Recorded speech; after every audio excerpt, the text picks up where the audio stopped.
All right, let's turn back to politics right now. The U.S. government in danger right now of shutting down again. An impasse amongst the Republican Party that controls the House of Representatives means that the deadline this weekend, September 30th, to pass a new budget, right now looks in doubt. Kailey Leinz joining us right now, the co-host of Bloomberg's Balance of Power. And Kailey, let's start off here with the big news to start the day, and that was Moody's Investor Service, the only remaining major credit rating agency to assign the U.S. a top rating, says that top rating now in jeopardy because of the dysfunction in Washington that you know so well.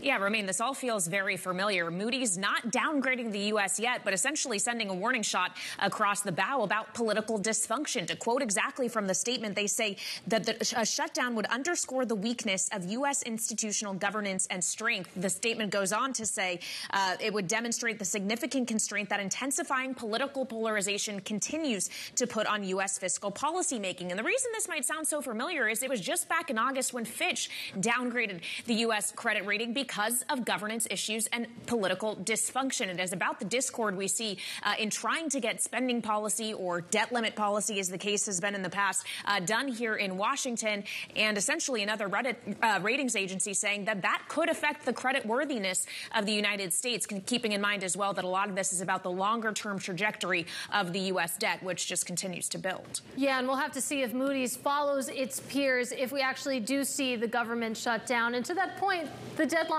quickly approaching. What do the efforts look like to avert that shutdown, if any?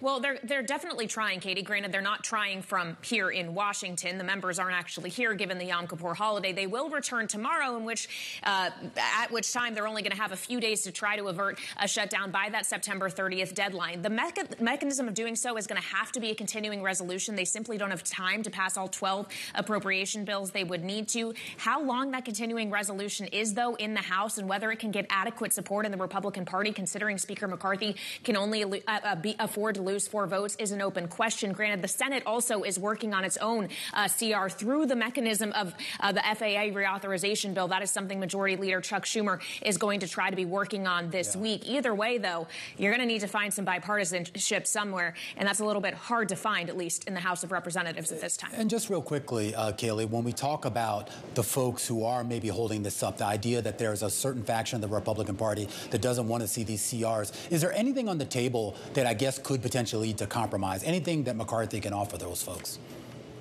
Well, he's tried to offer things like tying up border measures with appropriations bills, and massive spending cuts. What's on the table now is a cut temporarily of 27% to domestic programs in return for extending the funding of the government anywhere between 14 and 60 days. We don't know that some of these individual members, though, like Matt Gaetz, the Republican congressman from Florida, though, will go for it. The issue is that there's a bunch of individuals who all have different priorities, different things that they want, some of which are in conflict with each other, and that makes Speaker McCarthy's job very hard here.